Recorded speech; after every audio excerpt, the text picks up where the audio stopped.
تنہائی کے گناہوں سے بچنا چاہیے۔ انسان تنہائی میں گناہ کرتا ہی تب ہے جب یہ محسوس کرتا ہے کہ ابھی مجھے کوئی نہیں دیکھ رہا۔ جب تک وہ بندوں کے اندر موجود ہوتا ہے، لوگوں میں موجود ہوتا ہے، اس وقت تک وہ گناہ نہیں کرتا۔ لیکن جیسے ہی محسوس کرتا ہے کہ ابھی مجھے کوئی نہیں دیکھ رہا، یہاں پر کوئی موجود نہیں ہے، تو پھر جا کے انسان کیا کرتا ہے کہ گناہ کے اندر ملوث ہو جاتا ہے۔ حالانکہ اس وقت بھی اس کو یہ تصور کرنا چاہیے کہ اللہ تعالیٰ کی ذات موجود ہے، اللہ تعالیٰ کی ذات مجھے دیکھ رہی ہے، اللہ تعالیٰ کی ذات میرے ساتھ ہے۔ وَهُوَ مَعَكُمْ أَيْنَمَا كُنْتُمْ، تم جہاں کہیں بھی ہو اللہ تعالیٰ تمہارے ساتھ ہے۔ اگر تم ایک ہو تو دوسرا اللہ ہے، اور اگر تم دو ہو تو تیسرا اللہ ہے، اور اگر تم تین ہو تو چوتھا اللہ ہے۔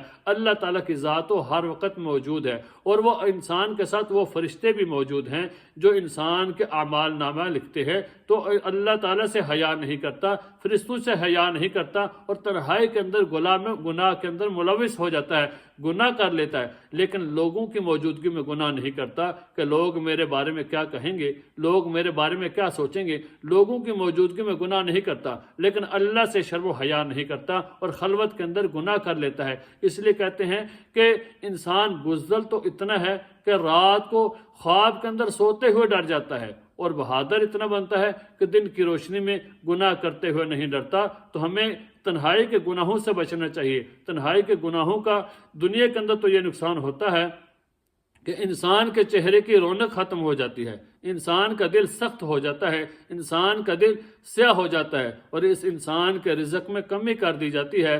پھر یہ انسان تنہائی میں گناہ کرنے کی وجہ سے آہستہ آہستہ اپنے آس پاس کے لوگوں کے اندر ذلیل و رسوا ہونا شروع ہو جاتا ہے، اور اس کے آس پاس کے لوگ اس سے نفرت کرنا شروع کر دیتے ہیں۔ یہ تو ہے دنیا کے نقصانات۔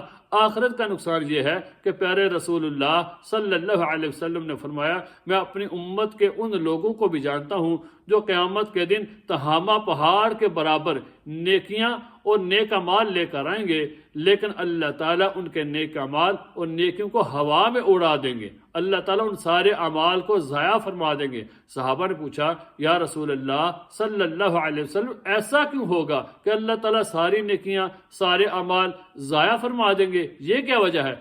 رسول اللہ صلی اللہ علیہ وسلم نے فرمایا، اس لیے کہ جب یہ بندہ جلوت کے اندر ہوتا تھا، لوگوں کے اندر ہوتا تھا، تو اس وقت تو یہ نیک اعمال کرتا تھا، نمازیں پڑھتا تھا، ان کے سامنے بیٹھ کے ذکر اذکار کرتا تھا، اللہ کی عبادت کرتا تھا، اللہ کے حکم کو پورا کرتا تھا لوگوں کے سامنے۔ لیکن جیسے ہی تنہائی میں ہوتا، خلوت کے اندر ہوتا، اس کو موقع ملتا تو یہ کیا کرتا کہ تنہائی کے اندر گناہوں کے اندر ملوث ہو جاتا، اللہ تعالیٰ کے حکم کی نافرمانی کرتا۔ تو اللہ تعالیٰ اس انسان کے سارے اعمال کو ضائع فرما دیں گے کہ مجھے ان تیرے اعمال کی ضرورت نہیں ہے، کہ اگر تو نے جلوت کے اندر میرے حکم کو پورا کیا ہے تو تجھے چاہیے تھا کہ تنہائی کے اندر، خلوت کے اندر بھی میرے حکم کو پورا کرتا۔ تو پتہ چل جاتا ہے کہ جو انسان نے نیک اعمال کیے لوگوں کو دکھانے کے لیے کیے ہیں، اللہ کی ذات کے لیے نہیں کیے۔ اگر اللہ کے لیے کیے ہوتے تو جب تنہائی کے اندر ہے تو تنہائی کے اندر بھی اللہ کے حکم کو سامنے رکھتا، اللہ کے حکم کو پورا کرتا۔ تو ہمیں تنہائی کے گناہوں سے بچنا چاہیے۔